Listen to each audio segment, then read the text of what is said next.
Hello and welcome back to the Alexander Rossi Career Series here on BoxBoxBoxGaming with F1 2016. My name is Justin, and today we'll be taking part in the Canadian Grand Prix, the 7th round of this 2016 season. And it's the first time I'll be doing the Canadian Grand Prix since F1 2013. So very, very excited about this. Very happy to be moving quite a bit further into this career mode in comparison to F1 2015, which really, let's be honest, that wasn't even a career mode. That was just a series of races in the same order as the 2015 Formula One calendar, and it just so happened they kept score, but that's it. You know, really no customization. You just played as a driver and stuff. So yeah, not even close. But this is going a lot better. I'm really enjoying F1 2016. Somebody was asking me about it, actually. They asked if I recommended it, and I said it might be the best Codemasters F1 game ever. I mean, I think the only other one that comes close is F1 2012, and honestly, I think this is better. I think this is actually better than F1 2012. So kudos to Codemasters. I mean, I've got gripes. I mean, you know, there's going to be gripes with any sort of game, but certainly I've got way less gripes with this game than with previous games. So I'm a big fan. I totally, you know, I say if you haven't picked up F1 2016 yet, and you like F1, and you like video games, you should 100% buy this game, despite the looks of those guys in the background. I just noticed their horribly rendered faces. I take back everything I said. Don't buy this game. It's terrible. That looked like Super Nintendo graphics. That was truly shocking, the faces on those men. So there we are. I've completely forgotten where we qualified. It was like 7th. I think we qualified in 7th. It was dry qualifying, and it's supposed to be dry for the race as well. And in fact, we are going to get reminded of the qualifying order right now. It's going to be Hamilton on pole, followed by Nico Rosberg. Max Verstappen, my new rival, in 3rd, followed by Sebastian Vettel in 4th. Ricciardo 5th. Raikkonen in 6th. And then we've got both Haas's on the 4th row, which is great because we are now the 4th fastest car. We brought 2 upgrades to the Canadian Grand Prix, and that has improved our fuel efficiency and engine power as well. So that should be very, very helpful here in Canada. Expecting a good result. You know, we're starting from inside the top 10. Definitely points. You know, we're definitely looking at points. Which is fantastic to think, you know, just a few races ago, it was like, oh man, I hope I get points. And now it's like, yeah, no, I should get points in this race.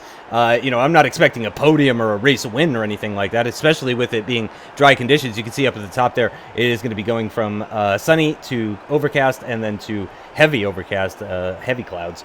We are going to be going for the strategy on top for the one stop. Now, for those of you that missed qualifying, you could check it out. There's a link to go see that in the description down below.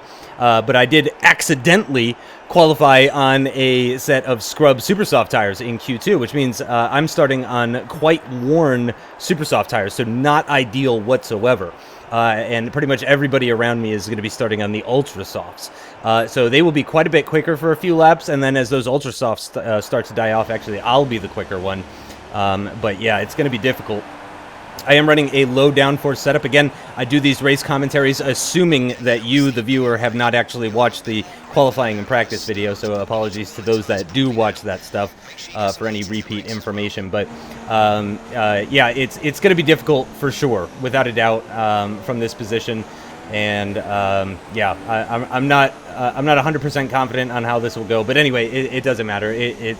We should be able to get pretty decent points. We're running 3-3 wings, low downforce, so that should help us not only overtake, but also defend from any sort of overtakes as well.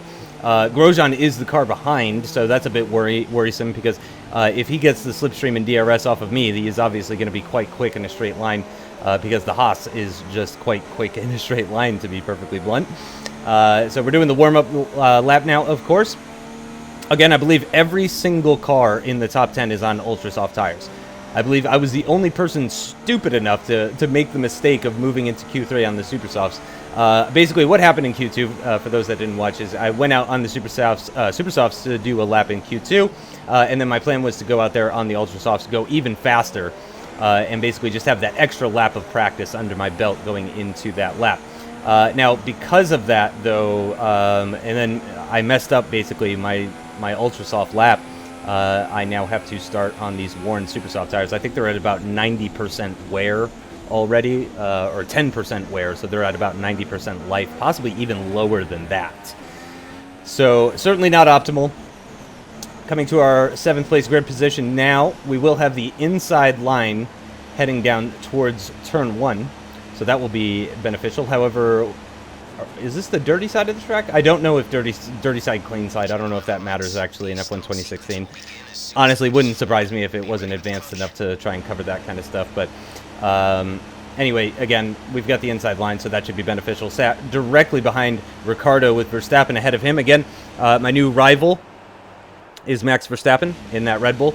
So here we go. Clutch is in, engine revving, and we've got 4 lights. We've got 5 lights, and we're away. And it looks like a pretty good start for us. Raikkonen already moving over to the left-hand side. Ricciardo getting caught out a little bit. We're going to move to the right-hand side. We're 3 wide, or they're 3 wide ahead of me. And it looks like Max Verstappen has actually made contact with one of the Ferraris.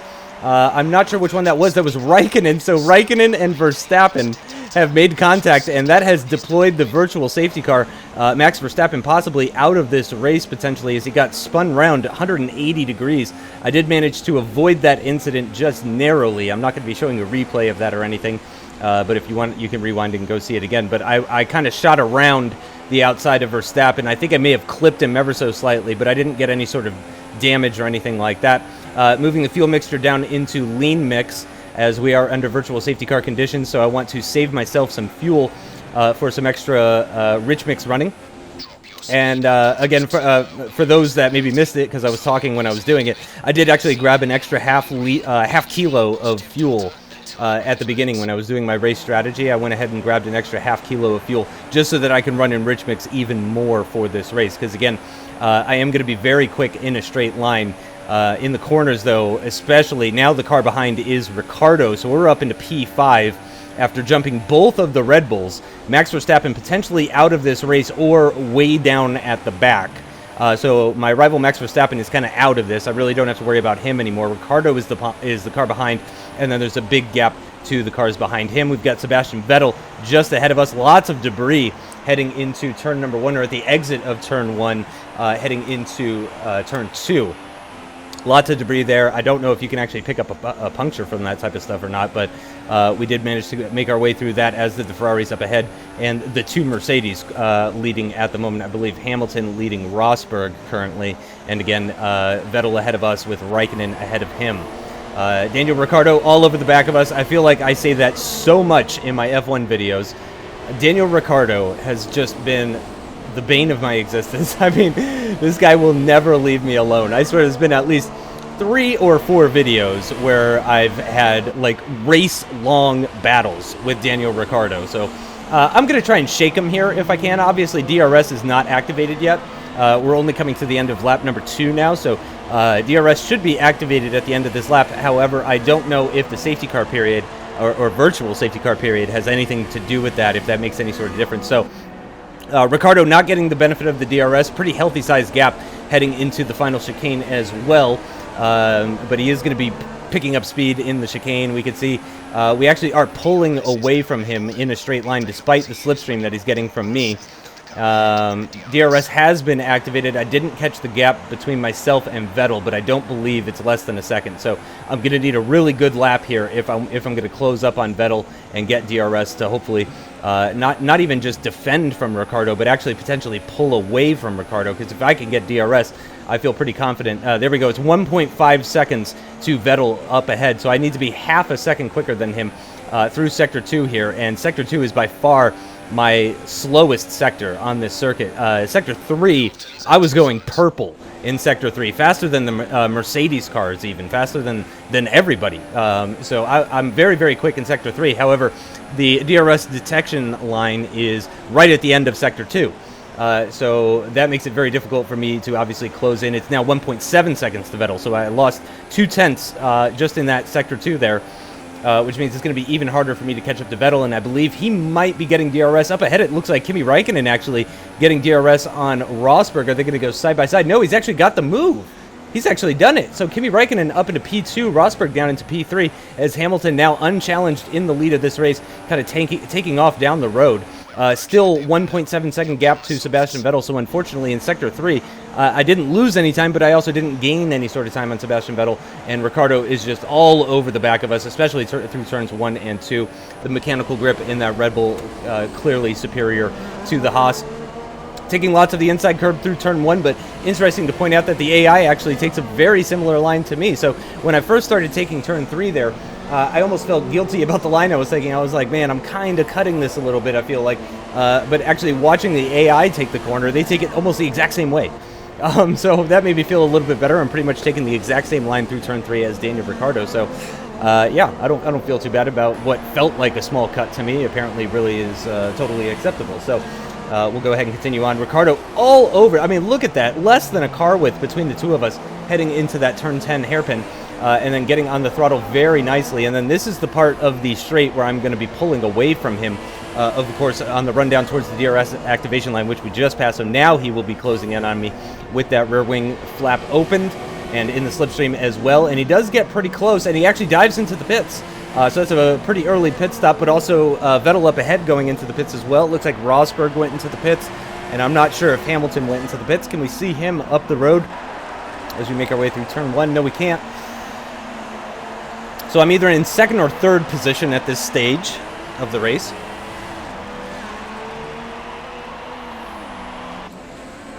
We got a Williams behind us. I'm not sure if that's Massa or Bottas, but it's a pretty healthy gap, to be totally honest, so I'm not too worried about the Williams behind me. At this point, I am worried about being undercut. 100%. That's really what I'm worried about at the moment, is being undercut, because, of course, these cars, Daniel Ricciardo, I don't know if I was helping him go faster, because he may have been getting dirty air from me in the corners. I don't know. Certainly the DRS obviously is going to make him go faster with the 2 DRS zones and the short lap, not that many corners. So there is a possibility that even though I'm not stopping until next lap, so those guys came in at the end of lap number 4, I'm not scheduled to go in until lap number 6. So they're going to have a 2-lap undercut on me, which is pretty significant. And remember, Daniel Ricciardo went into the pits, like, right behind me. I mean, he was directly behind me when he went into the pits. And it does look like Raikkonen is into the pits. Hamilton is as well, and Massa behind me into the pits as well. A bit of wheel spin as I went onto the exit curb through that final chicane. But I was able to keep everything pointed in the right direction. Hamilton has gone onto the Ultrasofts. Perez is now the car behind, going along on a set of the Ultrasofts. He's not pitting until at least lap 6 at the earliest, but it does look like that some other cars have stayed out as well. Button for McLaren staying out as well on those Ultrasoft tires, so those guys stretching out their first stint, it would seem. Braking as late as I possibly can for turn number 6. This is turn 6 and 7, I would say, is my biggest weakness at this circuit. I feel pretty good going into 1 and 2. I do make the occasional mistake into 2, but I feel pretty good about 1. And I would say 90% of the time I'm able to handle 2 pretty well. 3 and 4, 98% of the time I'm fine through there. 6 and 7, I mean, I probably only get it right maybe 10% of the time if I'm lucky. This hairpin, actually, I'm pretty good at. And then the 8-9 chicane, I'm kind of average at that. I didn't have any problems. I never went wide at the corner. I never had any problems with the curbing. My main issue with the low downforce setup that I've got on this Haas is the back end wants to step out at the exit of 9. So finding my braking zone nice and early, making sure not to get a speeding into the pits penalty. I am followed into the pits by Perez, and it looks like Hamilton had already gotten by Button, but it looks like he's going to be diving into the pits as well. So Hamilton and I believe Raikkonen are going to be flying by. No, actually, that is Button continuing on for yet another lap on the Ultrasoft tires. So we're coming out of the pits right now. That's Raikkonen ahead of us. So this should be Ricciardo. Yes, that is Ricciardo. That's to our right-hand side. It's going to be very close at the pit lane exit with Daniel Ricciardo. I'm going to have to go around the outside. He's got the inside line. I'm going to carry a little bit more speed, though, at the exit of the corner, and I am actually going to stay ahead of Daniel Ricciardo. An incredible couple of laps to stay ahead of Daniel Ricciardo, despite the fact that he was on those fresh soft tires, and I was on worn super soft tires, quite worn super soft tires, mind you. They were 8 or 9 laps old at that point when I came into the pits. Finally, a bit of a wiggle at the exit of turn 7. That's certainly not going to be helpful. You can see Ricciardo tucked right in under my gearbox as we head through the 8 and 9 chicane.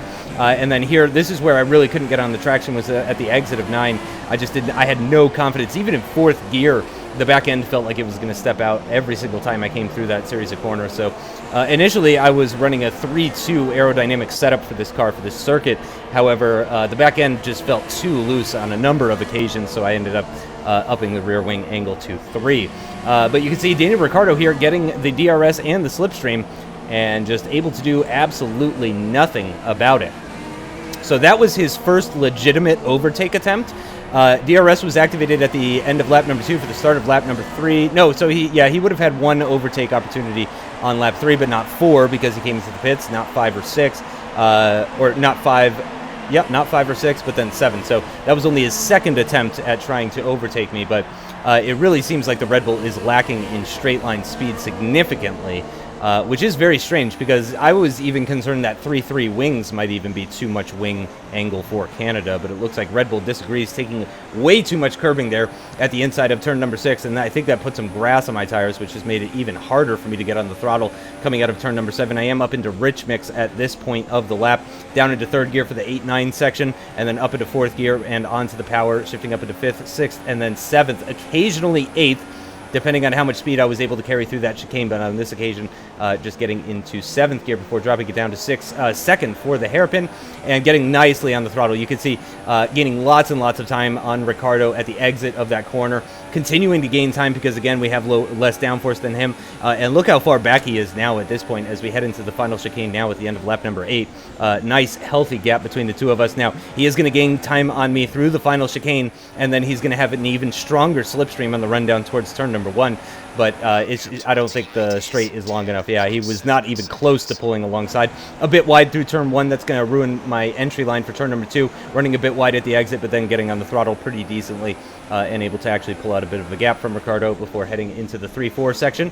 That was a bit of a corner cut. These softs clearly giving me a little bit more grip than I anticipated at this stage, but look how close Ricciardo is now, heading into the 6-7 complex now, down into 3rd gear, a little bit of the inside curb. That's how I want to take that. There we go, skipping the curbing on the right-hand side, though, and then gently on the throttle as we go on the way down towards 8 and 9. Braking at about the 100-meter board there, a little bit after the 100-meter board, and then using lots of the inside curb for both 8 and 9 to try and carry as much speed as I can. But here comes Daniel Ricciardo, very close. I defend the inside line heading into the hairpin. I'm going to force him to go around the outside of turn 10. Can he do it? Yes, he has done it. I'm going to leave him room at the exit of the hairpin, but with that extra traction out of the corner, just so much more traction out of the corner compared to that Red Bull, which is very, very surprising. And then I just elongate that gap on the run down towards the DRS activation line. And again, just nothing he can do. I pulled out so much of a gap just from the exit of 10 on the run down towards the DRS activation that he just had no chance. He's pretty far back, actually, after coming out of that chicane. So I'd really like to get him out of my DRS range because I feel like if I can get him out of my DRS range, I can actually pull away. Just the extra speed that I have in the straights, I think I'm helping him more than hindering him, to be totally honest. I don't think he's getting much dirty air. I don't think he's being held up in the corners all that much because I pull away and then he closes in the corners and then I pull away again. And it's just this kind of repeating accordion effect that we have going on. Less than half a second between the two of us, so he gained a couple of tenths through Sector 1 there, no surprise, of course. And then through Sector 2 here, he's just going to gain even further. We'll get the split just before the hairpin, down into 3rd for 8 and 9 once again. Careful on the throttle, a bit of wheel spin at the exit in fourth gear there, but that gets taken care of as soon as you go up into 5th. It looked like I might have to defend into the hairpin, but I did not. And yeah, you can see the gap is just less than a tenth and a half between the two of us at the end of Sector 2. So right as he starts to get close to me is now where my low downforce setup and the upgrades that I've chosen for my car, that's now where these come into effect. So basically, as soon as we get to the end of the lap, this is now where he starts gaining. So he's going to start gaining on me all the way on the run down towards turn 1. He's going to gain on me through turns 1, 2, 3, 4, 5, 6, and 7. He'll lose. No, honestly, I think he gains on the run down towards turn 8 even because of the slipstream. He's usually so close behind me coming out of turn 7 that there's really that he's getting so much of a slipstream that it's helping him significantly.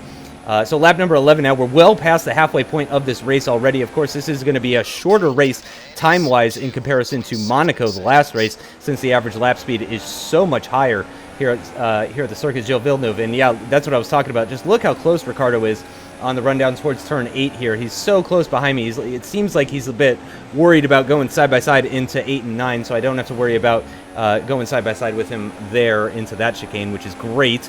And then again, he carries so much speed through 8 and 9 that he's right up on the back of me under braking for this hairpin. But then at the hairpin, it just all changes. Oh, bit of wheel spin, though, that time coming out of the hairpin. That's not going to help very much, but it looks like he didn't have a great exit out of the hairpin either. Big gap now. Big gap between the two of us. He's got the DRS open. He's probably getting a slipstream, and we're out of straight. So it's probably good that he's an AI, because if this was a human player, he would probably be he'd probably be really frustrated right now, to be totally honest. So, I think I just saw the Ferrari for the first time in a while. It felt like we were actually losing quite a bit of time to Sebastian Vettel, and it was looking like I was just going to have to settle down into 5th place for the time being.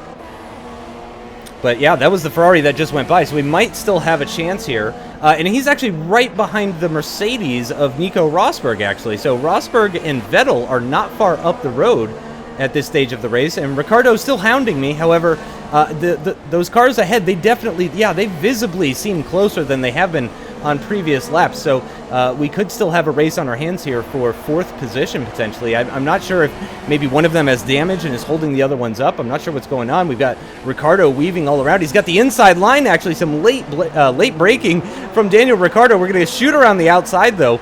And again, just with that extra traction and the extra straight line speed, able to pull a pretty sizable gap on the Australian heading into the DRS zone. Back into cockpit view now, looking in the rear views at Daniel Ricciardo. Yeah, he just could not even come close. Couldn't even get close, running very wide at the exit there, using all of the circuit and then some, even beyond the curbing, as we head into turn number 1 to start lap number 13. So we're 2/3 of the way through this race. The gap to my teammate is 18 seconds, so Romain Grosjean's race is not going very well. I don't know if he's still in the points. I don't think he is. I don't believe he is in the points. No, Romain Grosjean outside of the points right now, so that's not very good for the Haas F1 team. Oh, and we've got a yellow flag up ahead, and it says Lewis Hamilton is out of the race. Yellow flags with Hamilton out of the race. That is very surprising. Hamilton was driving off in the distance all by himself. He's had some sort of failure. There he is, parked against the wall at the exit of turn 9, off the racing line, though, so no virtual safety car deployed. No safety car deployed either. We are now up into P4. The gap to Vettel, 3.6 seconds, as Jeff is telling me that, actually. For once in his life, actually giving me some useful information. So yeah, up into 4th now, which would be by far the best finishing position we've had all season long. So that would be fantastic if we could pick up 12 points here. Again, though, coming to the end of lap 13, though, that means we have 5 laps still to go. And if I make any sort of major mistake at all, Ricciardo will get by me. Again, still about 3.7 seconds to Vettel up ahead. Now 3.4 seconds, though, actually. Gaining a couple of tenths in Sector 3. Clouds now starting to get darker. There's definitely more clouds in the sky than blue sky. So we need to be worried about that. Looks like Rosberg has now taken the lead of this race from Kimi Räikkönen. So Räikkönen was in 2nd. Hamilton crashed out. Then Räikkönen was took the lead of this race as a result of that issue from Hamilton. However, Rosberg now has overtaken Räikkönen, and it seems that all 3 of those guys, all 3 podium positions, are just up the road. That's 1st place that you're seeing right now. If you look very far into the distance, they're just now going through the chicane and squeezing Ricciardo a little bit. I got a little feisty there. That was a Max Verstappen level defending right there. He thought he might think about going around the outside of that turn 8 corner. But I just closed that door ever so slightly as we got into the braking zone. So yeah, it definitely seems like we are closer to the Ferraris up ahead. So now I am properly motivated now. And in fact, up ahead, they are going side by side. That's the 2 Ferraris battling for 2nd position. It looks like Räikkönen. Nope, now Vettel. Nope, now Räikkönen. Nope, now Vettel. They're just changing positions back and forth at the exit of the chicane. And it looks like Vettel has done it. He's now moved up into 2nd position. So Kimi Räikkönen losing 2 spots in the space of just a couple of laps, and he's now down into 3rd, and that battling between the 2 Ferraris has brought Kimi Räikkönen into my sights. So he is definitely somebody that seems to be on the back foot right now, and that's the way with racing drivers. You kind of smell blood in the water. You sense that weakness. I know in my mind as I'm driving this that guy just got overtaken by 2 cars. So let's see if we can get any closer. 1.9 seconds is the gap. Sector 2, really not a strength for us, neither is Sector 1. I've kind of put Ricciardo out of my mind. I am aware that he's still back there, but I'm using lots and lots of rich mix right now. Again, this is why I brought extra fuel. This is why I got the fuel efficiency upgrade. I want to use lots of that rich mix to try and close up to the back of Kimi Räikkönen here and see if I can get my first podium of this career series with Haas. That would be truly, truly fantastic. Now the gap is 2 seconds, so we have lost a little bit of time through Sector 2. Bit of wheel spin as well at the exit of the hairpin. Don't have to worry about Daniel Ricciardo as we approach the DRS activation line there. Now he'll have the wing open, but again, the gap is way too big. There is no way he's going to be able to get alongside. So turning my attention once again to the Iceman up ahead in that Ferrari. Does he have damage? Does he have some sort of issue going on? 2 seconds is the gap as we cross the line. What's it going to change to? 1.6 seconds. 1.6 seconds, just 5 seconds behind Nico Rosberg, the leader of this race. That's the closest we've ever been to the leader this far into a race. So this is looking very, very promising. Vettel, though, does appear to be breaking away from Raikkonen, which would be good, though, because then Raikkonen, of course, won't be picking up any sort of DRS, which would be very helpful. So hopefully the gap to Vettel is large enough that Kimi's not getting any sort of help there. 1.6 seconds now is the gap at the end of Sector 1 here on lap number 16. Just 2 laps to go after this one. And it is getting very, very tense. And I can tell you right now, there are going to be no more replay camera shots. This is all going to be cockpit view from here on out, because you guys need to see absolutely everything that is going on in this race. So no replay cameras for the rest of this. We are going to focus entirely on our driving. Ricciardo getting very, very close under braking for that hairpin, running a little bit wide at the exit, but that's good actually, getting onto the throttle nicely, short shifting up into third, good amounts of traction. I feel like I can keep Ricciardo behind once again at the end of this lap. Just 2 laps to go as we prepare to start the penultimate lap of this race. Ricciardo is closer than he has been on previous laps, however, braking around the 120-meter board, he was not able to pull alongside. We need a nice run through the chicane, short shifting into 4th, and then nicely up into 5th and 6th. 7th now. Are we going to get into 8th? We do very briefly before slamming down onto the brakes and then turning in way too early for turn 1. That was 100% a mistake. I did not mean to cut that like that. And in fact, I got some grass on my tires on the left-hand side, which are the outside tires for turn 2, so I don't think that helped me at all, to be totally honest. Getting a bit of wheel spin in 4th gear at the exit of turn number 4, but able to keep everything in order. Braking as late as I possibly can, even locking up the front left tire, heading into turn number 6 there. Very, very aggressive now. Some wheel spin as I dip a wheel in the grass at the exit of turn 7 in Rich Mix, using lots and lots of Rich Mix. I should have enough fuel left in the tank to run tons and tons of Rich Mix pretty much to the end of this race. For some reason, Jeff decided now was a good time to come on the radio and tell me about what's going on with Marcus Ericsson, so I went ahead and told him to shut the fuck up.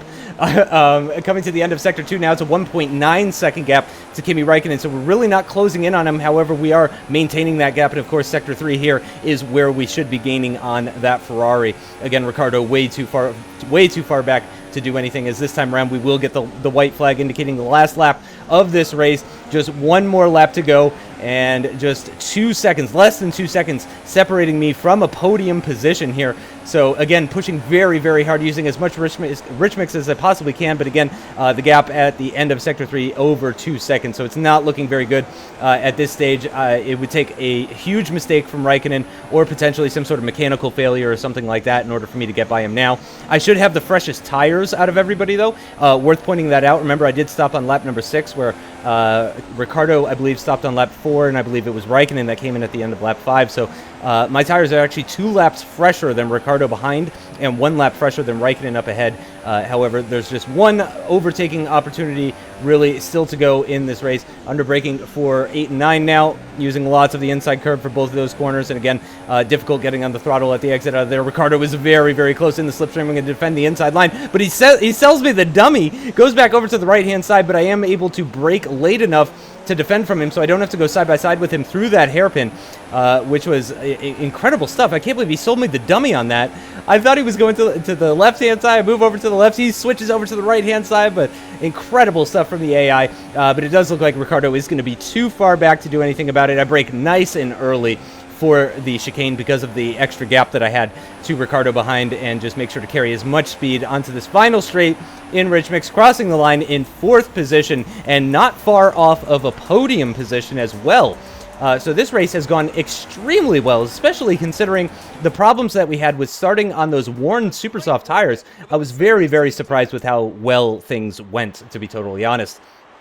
Really didn't expect that. Again, I did not take out Max Verstappen. Before you go blaming me just because he's my new rival or something, I did not touch Max Verstappen. You can go back and look for yourself. He made contact with one of the Ferraris. Again, I think it was Raikkonen. I've already forgotten now, but he made contact with Ferrari. That spun him around. That's what put him down at the back, or possibly even out of the race. Lewis Hamilton just had a mistake, so it's a double Ferrari podium. Good for those guys. They're going to be picking up 33 points for their efforts. But yeah, it's been a good race for us as well. It's our best finish of the season, of the career series so far, in 4th. Very happy about that, and in dry conditions as well. So I am very, very happy about that. Again, 4th fastest car, and we finished ahead of both Red Bulls. Yeah, we would have been in 5th if not for the issue. So we didn't beat either of the Ferraris or the Mercedes legitimately, but we were ahead of both Red Bulls. And that is all that matters to me, to be totally honest. Yeah, Grosjean in the end finishing just outside of the points in 11th position, so that's really not going to help us, unfortunately. He really, really should be finishing higher up than that. Again, he has a faster car than Toro Rosso, McLaren, Force India, and Williams. So at the very least, he should have finished in 6th position. Romain Grosjean just having a terrible season. I don't know, maybe the drivers start performing worse once they get demoted. You know, I don't know if that sort of stuff is programmed into the AI. I have absolutely no idea. In the end, we can see Max Verstappen did not DNF, but he did go right down to the back, and he finished behind Jolyon Palmer after everything was said and done. He was a second adrift of Jolyon Palmer. 50 seconds off the leader in the end. So an absolutely abysmal race for Max Verstappen. Now, the good news is, though, we were tied at, I was 12 points behind him in the championship. I just gained 12 points, which means I am now ahead of him in the championship. That's right, boys. Doing better than Max Verstappen. On expert difficulty. Let's gloss over that part, though. We're beating Max Verstappen, and Nico Rosberg now is beating Lewis Hamilton, actually, as a result of that DNF and the race win for the German. So he takes the lead of the championship. Some movement down at the bottom. Daniil Kvyat scoring a point today in Canada. That puts him on 2 points, and that's going to move him up ahead of his teammate Carlos Sainz. Sergio Perez just having an abysmal season. 8 points after 7 races. Barely averaging 1 point per race. We do move ahead of Williams, but we are tied on points with Williams. So it's 45 to 45 with the classic British racing team. And yeah, but I guess that I assume that 4th place finish is better than Williams have done.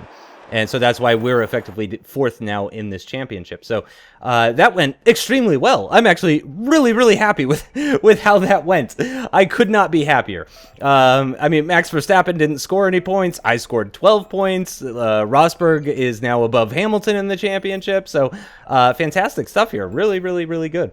Here's the bonus resource points for being the lead driver for the team, for being the first driver. 97 bonus points. That's not insignificant. So sitting on 730 resource points, and I think we need 950 in order to get our aerodynamic upgrade heading into the Silverstone Grand Prix, the British Grand Prix, if I'm not mistaken.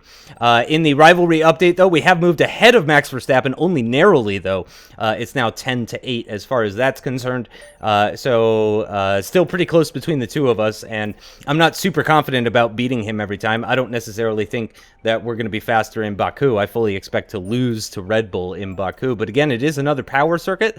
It's another circuit that rewards straight line speed, so hopefully that will be beneficial for the Haas, and hopefully I can do well, and hopefully Romain Grosjean can do well, because if he doesn't, I'm going to get Gutierrez up in this bitch. So that's going to do it for today's episode. I hope you guys enjoyed, because I really, really did. I am really looking forward to driving in Azerbaijan for the European Grand Prix from Baku. Obviously, it's going to be my first time ever driving that circuit, as with pretty much everybody that's that bought this game, or as with everybody except for the people that went to Codemasters and got to actually test the game out, the people that went to Birmingham. But yeah, I'm looking forward to that. It should be a lot of fun. It's probably going to be more challenging. I'm usually not very good at street circuits, but Baku's not a traditional street circuit. So anything could happen. And I hope you guys tune in next time for the European Grand Prix. But that's going to do it for me for today. Thank you so much for watching. I hope you enjoyed, and I will see you next time.